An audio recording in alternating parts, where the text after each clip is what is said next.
కేసీఆర్ సార్ను చాలా మంది మెచ్చుకుంటారు కదా, సారు మన స్టేట్ను మస్తు డెవలప్ చేస్తుండు అని.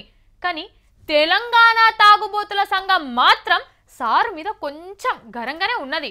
అరే సర్కారు అందరికీ మంచిగా చేస్తుంది, మా గురించి ఎవరు పట్టించుకోవాలి అని పాపం వాళ్ళు మస్తు బాధపడుతుర్రు. అందుకే వాళ్ళకు కూడా మన సర్కారు ఒక శుభవార్త తెచ్చింది. కానీ వాళ్ళు ఏ లోకంలో ఉన్నారో వాళ్ళకి తెలియాలే. ఇగో మేము చెప్తున్నాము ఇనుండ్రి.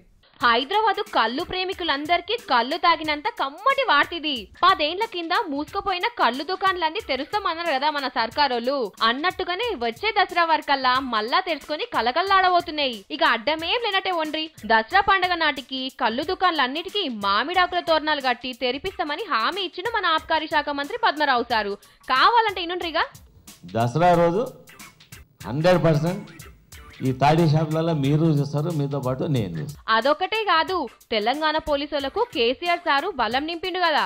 అగో సేమ్ అట్లనే ఆబ్కారీ శాఖలను కూడా బందోబస్తుగా తయారు చేసి ఆలోచన చేస్తుండట సారు. ఇదివరకు దాకా ఆబ్కారీ శాఖలకు సొంత బంగ్లాలు లేవు కాబట్టి అవిటిని మంజూరు చేపిస్తా అన్నాడు. అట్లనే వాళ్ళందరి చేతికి తుపాకులు ఇస్తాడట. మరంతా వాళ్ళకేనా, మాకేం లేదా అని మందు తాగేటోళ్ళు అనుకుంటారనే కావచ్చు.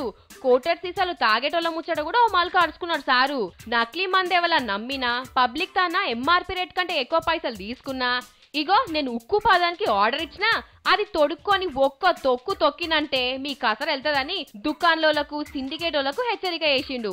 దాంట్లో ఐడి లిక్కర్ పైన ఈ డ్రగ్స్ పైన మాత్రం ఉక్కు పాదం మోపాలని చెప్పి ఈరోజు మా ఆఫీసర్స్ అంతా డైరెక్షన్ ఇవ్వడం జరిగింది. మొత్తానికి పద్మరావు సారు ఆబ్కారీ శాఖతోని పబ్లిక్ కు ఎంత సేవ చేయాలనో అంత వేసి చూపెడుతున్నారు పొండ్రి.